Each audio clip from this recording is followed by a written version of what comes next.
Hello, I'm Nick Offerman, white male translator for Gaslit Nation. To sum up this week's episode, kleptocracy anywhere is kleptocracy everywhere, and this is a transnational crime syndicate masquerading as a government. Thanks for listening.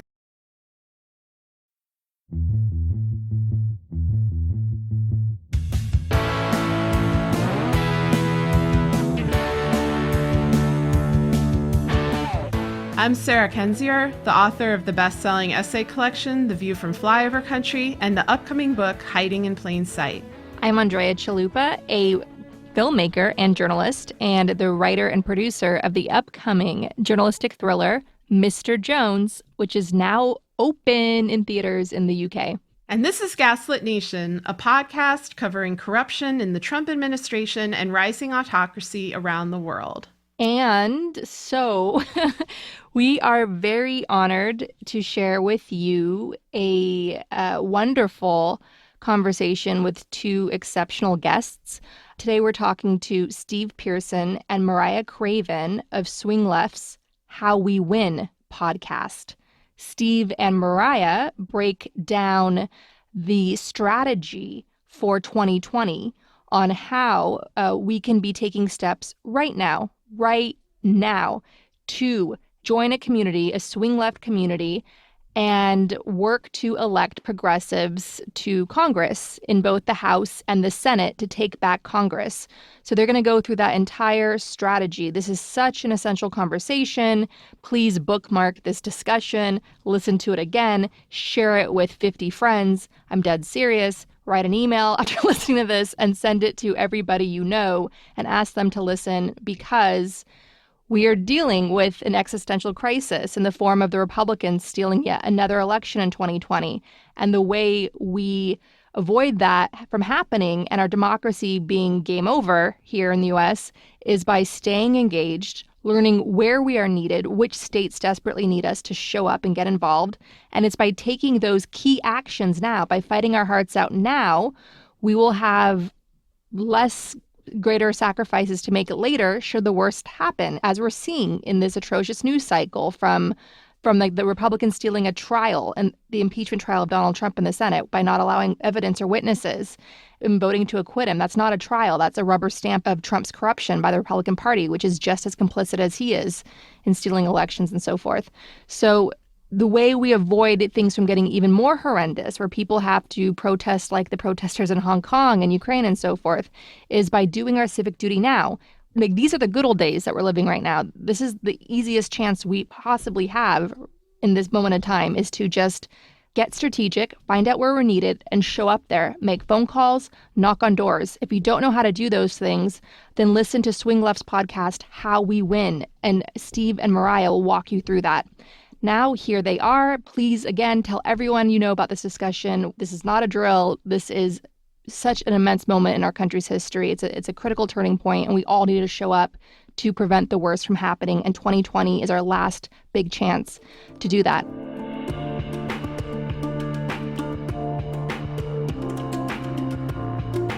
All right, so Sarah and I are here with Steve Pierson and Mariah Craven of the How We Win podcast, featured on Swing Left. And we are thrilled to talk to you guys. Welcome to Gaslit Nation. We're thrilled to be here. So thrilled. I think this is such a great match. People get all the information they need from you all, and we tell them what to do with that. Exactly right. So let's get the slumber party started. So tell us, what is Swing Left? Well, Swing Left launched right after Inauguration Day in 2017. It was one of these grassroots groups that really got so much momentum, and our focus was taking back the House of Representatives. We didn't know what it was going to be like when we first launched. It was a lot of activated, angry people from politics and also from outside the world of politics who just were getting involved for the first time. And obviously, we built a great coalition with lots of partners. We had a ton of volunteers that showed up in a historic election to not just vote, but volunteer in the midterms. And so now we're taking that same energy to the White House, of course, to Senate races, and to local legislatures that will have an impact on gerrymandering. And we can't downplay the fact that, hey, we did it in 2018, and that was due to all of these amazing new volunteers who suddenly were inspired and had some direction thanks to Swing Left. So they could just hop on the website and find out what to do with the anxiety and energy that they had. Great. Are you in every state? How big is the Swing Left community? We are in almost every state. We have a little over 1 million volunteers signed up, and some are more active than others. That's what our job is to make sure that everyone gets active. What we're really good at doing is taking volunteers from blue areas where they need to be focused somewhere else, where they need to be focused where it's strategically important to get them involved. And so that's where we have our super state strategy. Okay, and what's the super state strategy? And what exactly is that? See how I teed that up? I was waiting. I was just going to lay that out there. It was a teaser. So I mentioned that we're involved in the White House, the Senate, and local legislatures. So when you look at those three areas, you come up with a number of states, actually 12 of them, that have a combination of those races. So some cases 2 or even 3 of those races on one ballot. So strategically, when we focus our volunteer energy on those places, that's where your average volunteer is going to have the biggest impact. Yeah, and it's really helpful, especially, Steve and I are in Los Angeles. We call it the double bubble, super blue area. Where is our time, talent, and treasure going to be the most valuable and have the most impact? The Swing Left super state strategy points it out for you. And then people all over the country, no matter where they live, can adopt a state or a race or an area that moves them and get involved. Okay, great. And so what are those states in 2020? There's 12 of them. You can go to swingleft.org, and we have a really beautiful map right there on the website for you to look at. But they include Texas, Arizona, Colorado, Iowa, Wisconsin, Michigan, Ohio, Pennsylvania, North Carolina, Georgia, Florida, and Maine. I think that's 12. Mm-hmm. So these are the usual suspects that might decide the presidential election or have rampant voter suppression. Hello, Georgia. Or have, a Senate seat up for grabs. Hello, Maine and Susan Collins. We're all after Susan Collins in 2020. Everyone should go to Maine, eat some lobster, and get rid of Susan Collins. Come on. That's an easy ask. Yeah. No, I agree. Everyone needs to vacation to a battleground state in 2020, or you're wasting your tourist money. Oh, that's a great idea. So walk us through the focus of your show. Obviously, it's in the title, but sort of what's your strategy of how you're going to help defeat Trump in 2020 through the power of your podcast? Yeah, well, I would say it's a tiny bit ranty, but it's mostly inspirational. And again, the idea is to talk to the people who want to do something in 2020 and make a difference. And so what we're providing them with is the inspiration to get involved if they haven't yet, or to keep going if they're a little bit tired, but also practical advice and tools, whether it's finding out how to knock on your first door or the best language to use when you're talking to a voter on the phone or writing them a letter or trying to register them.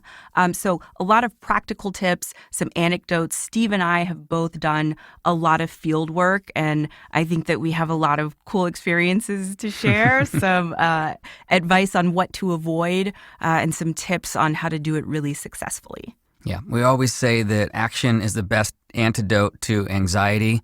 So we try to give people hope every episode and always give them something clear to do. And what is your background? Like, what do you guys talk a little bit about your grassroots organizing? Sure. Well, I love working on campaigns, especially for women and candidates of color. So I've been doing that for quite some time and have knocked on doors everywhere from Virginia to Texas to California, and also done a lot of professional communications and digital organizing. So I love marrying the sort of traditional, started in the civil rights movement and with labor grassroots organizing with all of these amazing new digital tools that we have that sort of gives everyone a platform and a voice. And I think that's what my career has been focused on, working with candidates like Kamala Harris and Wendy Davis and Karen Bass here in California. Mariah is an unstoppable force of awesomeness. That's what she is. Just trying to keep up with Steve. Aw. As for me, I'm really kind of represent the people who listen to our podcast and the people that we want to reach through our podcast, because I started out as a volunteer. I had done some, phone banking and light volunteering for Hillary and other presidential campaigns, but I never really got involved until after Trump was elected. And then he got real involved. Well, I started saying yes to stuff. And for me, one of the reasons I'm excited about the podcast is because I want to tell the stories of ordinary people who stepped into this work and found all of this great stuff to do and ways to make an impact. I didn't know that was out there. I would watch the news and get upset and be like, well, what can I do about it? So as soon as I started doing this work, I started as a volunteer with Swing Left. It opened up this whole world, and I found out that we need you. There is so much work to be done, and there are places to make an impact. And that was really inspiring to me, and I kind of took it and ran. Yeah, and it's cool because, there's this group of people like Steve who are new to this and bring fresh, new ideas and a new perspective. And then there are people, longtime organizers who've been at this work for generations who bring a historic perspective and tried and true tactics. And to see those things being married and work so successfully in 2018 is pretty extraordinary. I think we're going to look back at this time in history as a huge shift in activism and organizing. It's an unprecedented era, which I think is what's led to a lot of this unprecedented activism.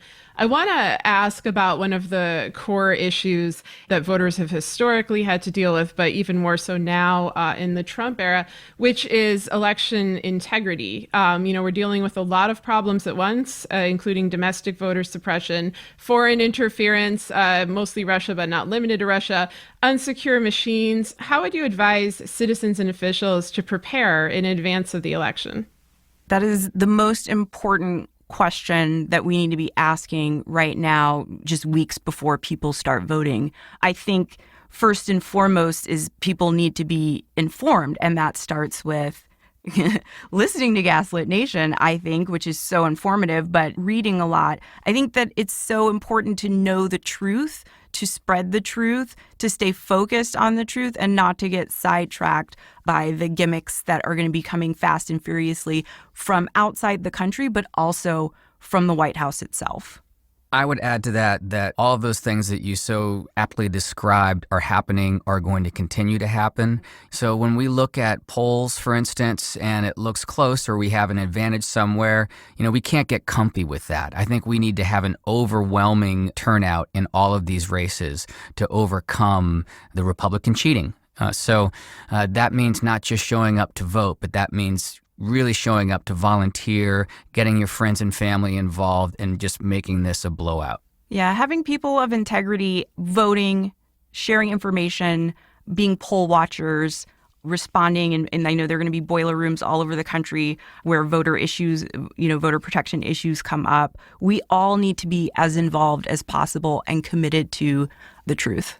So all of this is such a feast for me because we on the show, Gaslit Nation, we're not just about, obviously, Trump and pulling that existential threat out of power, but we also want to Trump-proof our democracy because, as we know, Ivanka is coming up next. I mean, that's just obvious when you're dealing with autocrats. Want to be autocrats, there's always like a dynasty in place. And people at first thought that was crazy when we were pointing that out in like January 2017. But now there's all these reports coming out that is the plan. And so for Swing Left and your podcast and the work that you do, what are your ambitions for your entire coalition that you have going here? Like, are you thinking larger than Trump? Like, do you want to join us and move in together in a big house? Or we just That sounds fun. work on all these plans together? Because I've got ideas. A big socialist commune. Wait. Yeah, we're getting a bunker going, all right? Are you in or out? But it's like, if you think about, if we were to come up with a big checklist among our, with getting everybody involved, like what should be on it, it would be election hacking. Like, how do we make sure there's no more debate anymore? Like, were our elections hacked or were they not hacked? Can they be hacked? I mean, we know they can be hacked, but how do we fight for election security across the board? And that work is being done already, as we've featured on our show. One example, in New York State, an indivisible group came together and made their own legislation to secure their elections in New York State. And they're working to get that legislation passed. They already have sponsors in the state government here in New York. So in terms of doing that all-important grassroots organizing and coalition building around specific issues to attack the causes of Trump, close the loopholes that the Kremlin took advantage of in 2016 when they attacked our democracy and helped bring him to power.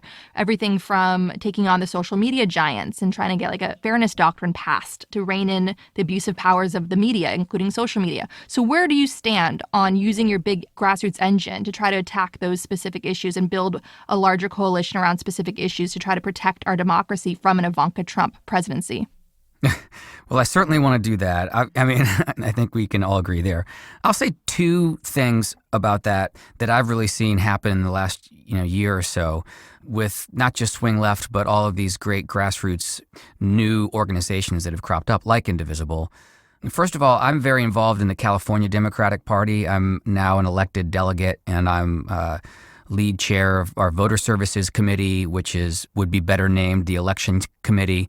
And I've seen a lot of my colleagues who started School of Trump, started right after Trump was elected, who have also joined in with the Democratic Party structure and are bridging those gaps. I think that's really important for all the things that you talked about in terms of pushing progressive legislation, pushing election integrity legislation, and having these new voices from the grassroots involved in the party. That's going to sustain this movement and make it go beyond just Trump. So that's one thing, and it's been really exciting to see all these fresh voices inside the party structure. And the other thing is the presidency obviously takes up so much air in the room. These primaries and all the elections, that's what everyone pays attention to. That's what gets covered on the news. But the local legislatures, the opportunity we have to win back some state houses before the census comes up and draw fair lines in these local legislatures. That is a once-in-a-decade opportunity to do really what the Republicans have been really good at doing, and that's securing their strength on the local level. Yeah, and I would say for election protection in particular, a lot of this is going to come down to funding. The states need funding to upgrade their election systems and protect them from hacking. A lot of that will come from the federal government, which is why we need to flip the Senate, because Senate Republicans have been holding up election funding and allowing it to trickle out last minute when we needed to be spending it 2-3 years ago. But also it comes down to flipping these state houses, like Steve was saying, to ensure that there's also state funding to protect our elections as well. And then I think what we're building, to your point, goes beyond a movement of resistance. What we are hopefully building is a group of people that can be activated every time it's necessary, which probably moving forward is going to be all the time. And I think a great example of that is here in Southern California. We built a coalition of grassroots and labor to help flip a bunch of House seats, including the 25th Congressional District. Unfortunately, the person who we got elected resigned suddenly at the end of last year. And all of those activists were ready to mobilize at a moment's notice so that we can make sure that we hold that seat. And you're talking about Katie Hill's seat. Correct. Yes. Talking about Katie Hill in the 25th Congressional District. And unfortunately, Katie unexpectedly resigned at the end of 2019. And now there is a special election coming up in March to fill that seat. And Republicans and quite a few Democrats are running. When is that special election and how is it leaning currently? And the special election is on March 3rd. So it's coinciding with California's early primary. We have a Super Tuesday primary this year. And so it's coming up very quickly. And again, we are suddenly faced with Republican interest in this seat, as well as several seats that we helped flip in Orange County. So the Republicans have a lot of money and a lot of people that they're running in these seats. So we can't let our guards down ever, because they never will. Yeah. And I'll say to Mariah's point, it's been really encouraging and amazing to see the volunteers like just jump right back in. You know, you sort of wonder when you have some groups that put so much energy into a candidate and then sadly they resign and they're disappointed. You know, will they get burned out by that? Will they show up again? And it's been like they've been kicking off canvases already. The attendance has been crazy. People are really fired up to hold on to that seat. So that bodes well for us moving into 2020. We're here. Yeah, I mean, the Katie Hill saga kind of opens up this really dark, dirty era of Republican politics. You see people like George Papadopoulos, a felon considering running for that seat. We're dealing with a new type of GOP. Like I've referred to it before as a crime cult, and I don't say that lightly. And it's a GOP that doesn't seem to respect autonomy or integrity in politics in general. We're seeing behavior, before you mentioned Stacey Abrams, where they're just flagrantly corrupting elections. They're exhibiting obstructionism, like when Mitch McConnell blocked the Supreme Court seat. They ignore subpoenas. How do you deal with a party like this that just seems to have completely abandoned even following the pretense of following rules? Like, how do Democrats fight back to that? Well, we got to show up. The vote is the most powerful tool we have against oppression. I believe that's a Lyndon Johnson quote. And people who have been sitting on the sidelines need to get off the sidelines. You know, we're at a time in history where it's not just about civic duty, but it's about stepping up and protecting our families against what's going on. I mean, I grew up in D.C. I remember a time when Republicans and Democrats could have really heated, very contentious debates, but then pick up their kids from school together and hang out and have a mutual relationship and respect. My brother's a Republican who worked in both Bush administrations, who thankfully wants nothing to do with the Trump administration. Those times are gone. We are at a very odd and dark point in our history, and it's up to us to step up and, like we talked about earlier, show up in overwhelming numbers. It's really the fight of our lives. And so you talked about the census. Could you explain the high stakes of the census? Like, where are we right now with that and what's at stake? Sure. So the census will officially begin on April 1st. And what the census determines is how many congressional districts each state gets and how much federal funding they get. Those are the two of the primary outcomes of the census. So we need as many people participating as possible. And what happens after the census in 2021 is congressional redistricting. So based on those census numbers, states will redraw their congressional districts. If you live in a state that has some weird-looking congressional districts, it's probably because you have a Republican-controlled House that is doing some really funky line drawing so that they can keep the majority of congressional seats in their state by doing some wonky, funky, weirdly shaped, fun-looking maps. They're not so fun when Republicans are in power. And so I think that this comes down to, again, what Steve talked about is participation. We live in a state where there are a lot of difficult to count populations. We have a lot of undocumented immigrants in California. We have a lot of rural areas where people don't have reliable internet access. And this is the first census that's going to be taken primarily by the internet. And we have people speaking a lot of different languages. And so when we undercount, we risk losing congressional representation and we risk losing federal funding for things like education and healthcare and really important things like that. And also electoral votes, too. Correct. Oh, electoral votes as well. Do you get paid I think you get paid to be a census taker. You can. The census is hiring in communities right now, particularly people who speak multiple languages. So you should check out in your community if they are hiring, but there's also going to be a massive coalition of organizations that are working together across the country to make sure that people are not undercounted. And so there will be many volunteer opportunities as well if you're not up for another job. Walk us through what the path to victory looks like in 2020. Like, how do we win the White House?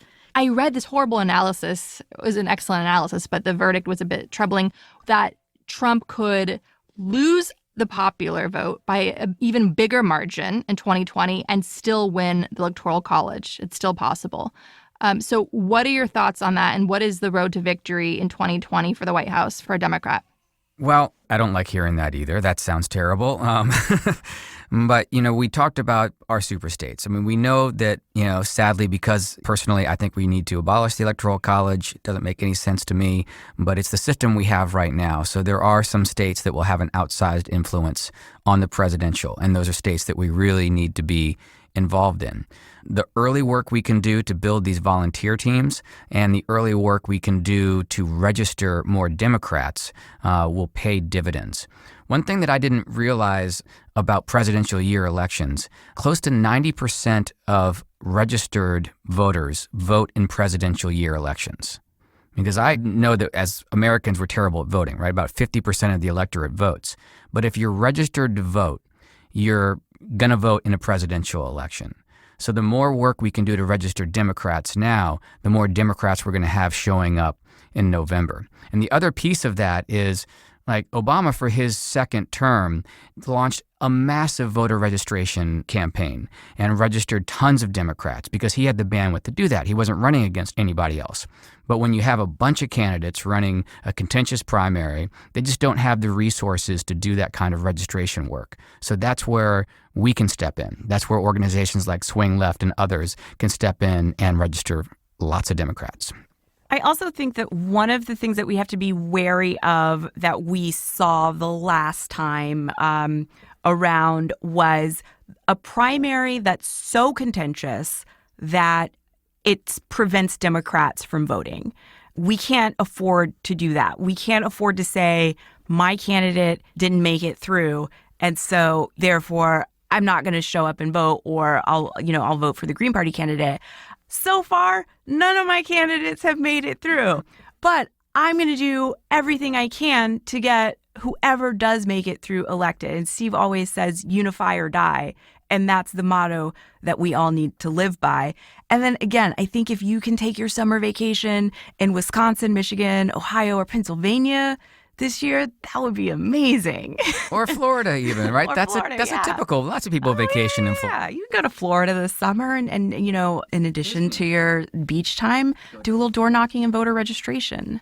Right. And I'll say, just to double down on the unify or die thing, a practical thing, Swing Left actually has a unify or die fund that we partnered with our friends at Pod Save America just to expand our podcast universe here.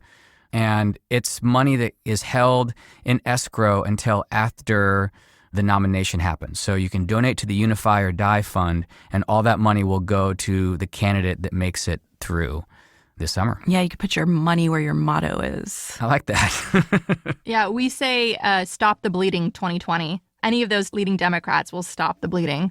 And not to belabor this point, but I will say on the ground, a lot of the activists and passionate people that I have met who were really torn up in 2016, I'm not feeling that same kind of stuff going on with everyone right now. Yeah. Even people who are really passionate about their candidates, they also are ready to lay down and work hard for whoever makes it through the nominee. So I'm hopeful that continues. That's true. And I feel like the bots, their strategy in 2016 was to rely on those divisive measures, divide and conquer. And it almost becomes easier to spot a bot now because they're so harsh in trying to be divisive, and it's some random obscure count with a bunch of numbers in its name. So it does make it easier having this more of a united spirit this year to spot the bots for sure. So how do Democrats keep the House?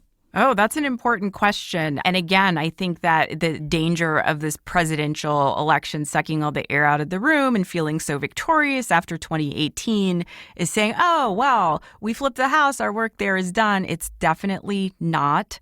We say here that we are renting those House seats right now, and 2020 is going to be about buying them, meaning that they are now securely the Democratic incumbents. So we have to hang on to those seats that we helped flip in 2018 and be on the lookout for additional seats that might be up for grabs. So I know everybody's kind of tired already, but we can't let our guard down on those seats, on those House seats, in favor of the presidential. And we'll be adding on our map, on the swingleft.org map, we're going to be adding the congressional seats that we're really going to be actively defending, and maybe a few that we're going to try to flip as well, too, very, very soon. Okay, great. And then the Senate. Do we have a chance of winning the Senate in 2020? Yes, we definitely have a chance. And that really is what everyone needs to be focused on, because obviously, like, what a terrible scenario to take back the White House, hold on to the House of Representatives, and still have Mitch McConnell God, that would be the worst. blocking everything in the Senate. But we only need to flip 4 Senate seats. 4 Senate seats. And hold the ones that we have. Or 3 if we win the presidency. Right. And so, I mean, we flipped how many seats in the House last year? 41. 41? Like, what's 3 or 4 seats? We can do that. There are some that are squishier than others where we really need to focus our energy on. We have a lot of friends in California who have made Arizona their raison d'etre, and Colorado, Texas, Georgia, North Carolina, hello, Maine, Iowa. These are all places where we really need to be active. So if we have to flip 4 seats in the Senate in order to win, who are the 4 most vulnerable Republicans in the Senate in 2020? I think that seat in Maine, I think that the tide has really moved against Susan Collins, and she's getting some pushback from Republicans as well. I think that we have a good shot in Arizona. That's going to be a really interesting race to get McSally out. I'm really, keeping an eye on this. Lindsey Graham's competitor is having some strong fundraising numbers. So that's going to be an exciting race to watch. So Lindsey Graham could be possibly on the way out, do you think? That would be a miracle on ice moment, but I'm still excited about those fundraising numbers. I'll tell you, the question that we get probably the most, that I get the most, is Mitch McConnell's got like a 29% approval rate. We just won the governor in Kentucky.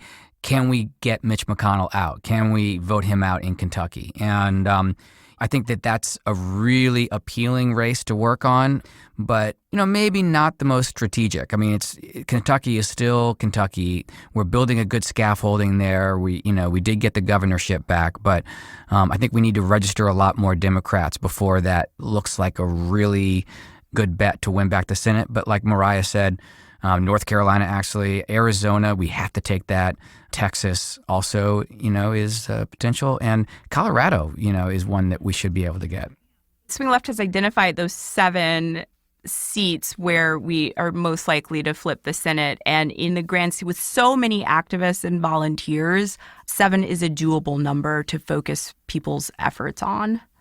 I'm curious what you mean by Kentucky is still Kentucky, because you just brought up 2 points that seem in the favor of, Democrats, or at least of getting rid of McConnell, which is that he's incredibly unpopular, and they now have a Democratic governor again, granted, heir to the throne. But I live in Missouri. I visit Kentucky. When I go there, I feel like Kentucky is a purple state that is often mistaken for a red state. And I'm just sort of curious what you think of all those kind of dichotomies that are put out there, like red and blue, and this state is worth it and this state is a lost cause. Like, why wouldn't it be worth it to go hard in Kentucky? Look, I think if you have the ability to go hard in Kentucky and you're around there and can go knock on doors, if that's your area, then you should do it. There was mixed results in the Kentucky election last year, no doubt. And as you said, the new governor was sort of the heir to the throne. Matt Bevins, the previous Republican governor, was roundly disliked by Democrats and Republicans alike, just intensely unpopular. The legislative seats all went Republican, right? So I think it is moving purple. It kind of feels to me like Virginia 8 years ago, maybe, and we need to keep working on that and keep building our infrastructure there. Right. And that's really what it's about. It's about building that progressive infrastructure election after election. If you look at Newt Gingrich's district in Georgia, which was the birthplace of this rabid republicanism we've seen under Newt Gingrich, that was deep red. And then John Ossoff, like a hipster poster child, came in and didn't win, but of course gave the Republicans a run for their money. And then Lucy McBath came in, building off of that progressive infrastructure, and she won. And now a Black woman holds Newt Gingrich's former seat, and that's phenomenal. Like a proud gun safety sensibility leader. It's just really exciting to see all the progress that's been made, even when we don't win. But we are building a progressive infrastructure election after election. So could you talk about that a little bit in terms of Texas and Georgia now and what's happening there? Yeah, I think it's a great point, and it's an important reminder, like you said, that even if we lose, it doesn't mean that we're not making forward progress. I worked in Texas on the Wendy Davis for Governor campaign in 2014. And talk about a confusing state that has, Austin and also some of the most conservative parts of the country. And they, for whatever reason, keep electing Ted Cruz. But they also elected Ann Richards. And so, that kind of gives you hope, but also is a reminder of how quickly that and how far that pendulum can swing. So in 2014, a coalition of groups in Texas who were behind Wendy Davis for governor built this unprecedented ground campaign. They talked to so many voters. They registered so many voters. It was incredible. And we lost by a lot. But it laid the groundwork for what's happening right now, which, in 2014, I never would have imagined that somebody would say, oh, Texas might be on its way to becoming purple. Like, what? But now here we are. And so that's why doing the work now is so important, and thinking, again, beyond Trump, thinking of the legacy that we're building as progressives for, a better future for our country and our democracy is really what the ultimate focus is. Yes, exactly. And what advice do you have for people who feel overwhelmed by the crises we're being hit with? I would say jump in and, whatever your bandwidth is, whether it's, we mentioned a lot of our super states, not everyone has the ability, most people don't have the ability to actually travel and go knock on doors, but we do have letter writing campaigns where we can write get out the vote letters and register people by mail through our partners with Vote Forward. Those are really fun to do and really easy to do with a group of people. Get together with some friends and write some letters, make some phone calls. Phone banking is still one of the most effective things that we can do. Yeah. I mentioned that I got into this really for my own sanity. My family, after Trump was elected, I have a now 17-year-old daughter. We were all under the covers, freaked out, and I had to do something. I couldn't just sit on the sidelines.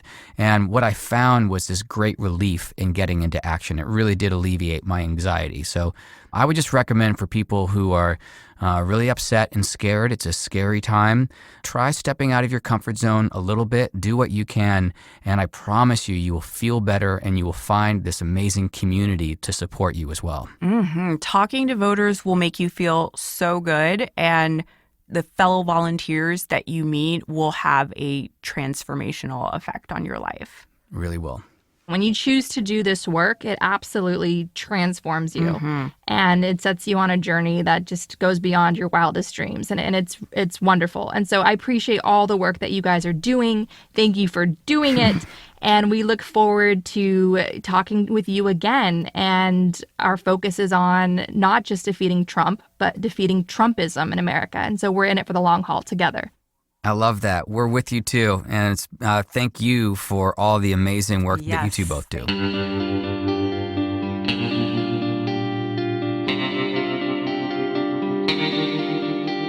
Our discussion continues, and you can get access to that by signing up on our Patreon at the Truth Teller level or higher. We want to encourage our listeners to help the victims of the Australian fires by donating to the Australian Red Cross, working on the ground to help people in need. For help directed towards Australia's First Nations communities, check out the Fire Relief Fund for First Nations Communities by Neil Morris. We've posted links to these groups and others on our Patreon page. We also encourage you to donate to WIRES, a group that rescues native Australian wildlife in distress. Donate at wires.org.au. And if you want to help critically endangered orangutans already under pressure from the palm oil industry, donate to the Orangutan Project at theorangutanproject.org. Gaslit Nation is produced by Sarah Kenzier and Andrea Chalupa. If you like what we do, leave us a review on iTunes. It helps us reach more listeners. And check out our Patreon. It helps keep us going. Our production managers, who we sorely need, are Nicholas Torres and Carlin Daigle. Our episodes are edited by Nicholas Torres, and our Patreon exclusive content is edited by Carlin Daigle. Original music in Gaslit Nation produced by David Whitehead, Martin Vissenberg, Nick Farr, Damian Arriaga, and Carlin Daigle. Our logo design was donated to us by Hamish Smith of the New York-based firm Order. Thank you so much, Hamish. Gaslit Nation would like to thank our supporters at the producer level and higher on Patreon. Adam Ingersoll, Adam Levine, Alabama, Alan Liu, Angela Harvey, Ann Marshall, Becky Karush, Brian Tajudin, I think it's Tahudin. I'm not sure. Brian, tell us what it is.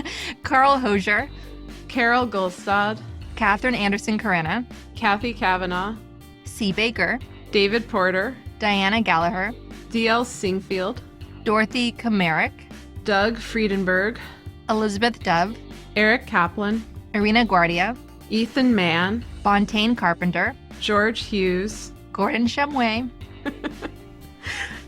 Gustav Halsby, James Tolley, Gerald Lombardo, Jason Benke, Jason Rita, Jeff Thompson, Jennifer Slavic, Jans Alstrup Rasmussen, Jill Newman, John Laughlin, John Ripley, Karen Crouch, Karen Humphreys, Kate Cotton, Katie Musuris, Kelly Ranson, Kevin M. Garnett, Kim Mellon, Christy Vitale, Lawrence Graham, Leo Chalupa, Lisa LaFlame, Lorraine W. Todd, Luke Stranad, Mandy Farapur, Marcus J. Trent, Margaret Moe, Margaret Romero, Matt Perez, Maureen Murphy, Michael Woodridge, Michelle Dash, Mike Tripico, Nicole Spear, Oliver Ash, Ray Alba, Rhonda White, Rich Craw, Robert Wegdinsky, Sonia Bogdanovic, Solomon Hikes, Tanya Chalupa, hi mom, Victoria Nordgren, Victoria Olson, Ren,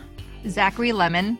Zap Rousdower. Thank you all so much for your support. We could not make the show without you. Thank you.